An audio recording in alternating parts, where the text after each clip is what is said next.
Bonjour à tous. Je suis très heureux d'être avec vous aujourd'hui pour votre réunion du comité féminin de dépistage pour le cancer du sein de Haute-Savoie.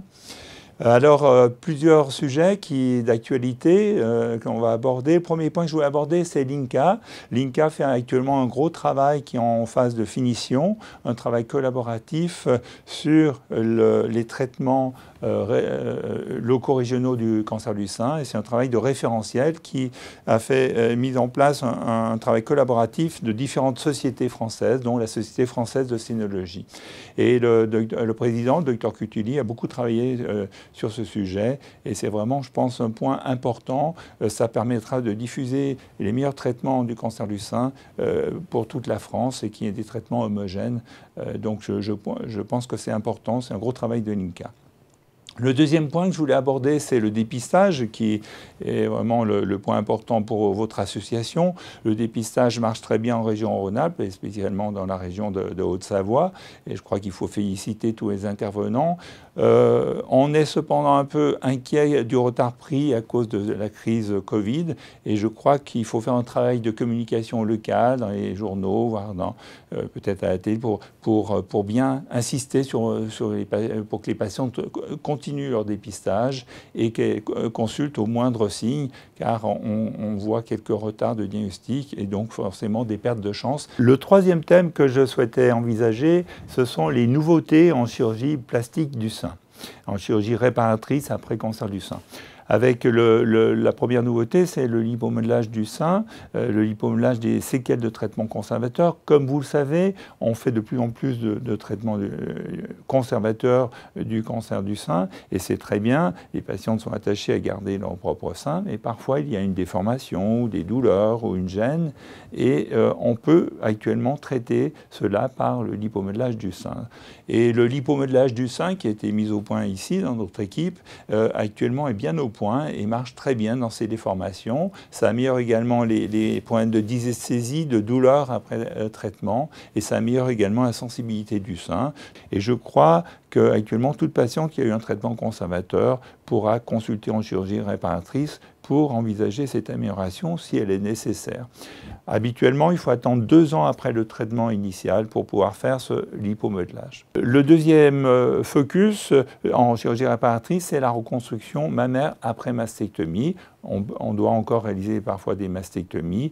Et une des techniques qui est un progrès majeur de ces dernières années, c'est le lambeau dorsal à cicatrice courte. C'est une technique qui permet de reconstruire le sein par une petite incision latérale, et cela évite le décollement de la peau qui a été irradiée et donc évite le risque de nécrose cutanée.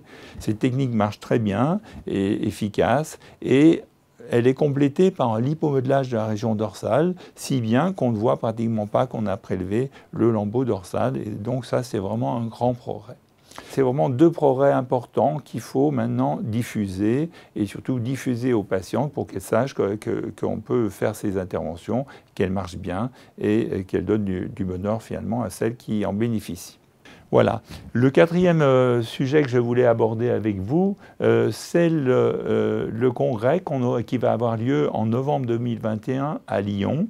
Et c'est le congrès de la Société française de sénologie et de pathologie mammaire. Il est intéressant pour vous à plusieurs titres. Premièrement, parce que le thème est comment éviter et traiter les effets indésirables et les complications du traitement du cancer du sein. Et je crois que c'est un point important parce que beaucoup de dames se plaignent des effets secondaires, des médicaments, etc. Et chaque point, chaque complication, chaque problème va être abordé, et comment le prévenir et comment le soigner. Donc c'est vraiment un point important pour les patientes. Le deuxième aspect, c'est le forum dépistage qui aura lieu le mercredi matin, donc 10 novembre 2021, et va réunir tous les médecins, tous les gens qui travaillent sur le dépistage en France. Et je crois vraiment que c'est le cœur et l'objet de votre association, et ces travaux devraient être très intéressants pour vous. Et le troisième sujet d'intérêt, c'est qu'il y aura la dernière session, ce sera une session grand public qui sera sera consacrée aux aspects psychologiques, comment éviter les complications psychologiques. Et cette session sera grand public et donc tous les membres de votre association sont invités à participer. Et ce sera donc le vendredi après-midi 12 novembre. Et n'hésitez pas à consulter le site de la Société française de cénologie ou me contacter pour avoir tous les renseignements pour participer. Et je voudrais conclure en vous remerciant vraiment très chaleureusement de toute l'aide que vous apportez à nos recherches. Je crois vraiment qu'on est sur la bonne voie et le docteur Maguire-Sata va vous en parler. Nos travaux sur les cellules souches, sur le micro-environnement et le cancer du sein sont vraiment à la pointe. Et le fait de bénéficier d'un soutien chaleureux et régulier de votre association est vraiment un point majeur pour nos recherches. Donc merci encore, merci à chacune et à chacun d'entre vous de votre participation. C'est vraiment très important pour vous. Donc merci encore et à très bientôt.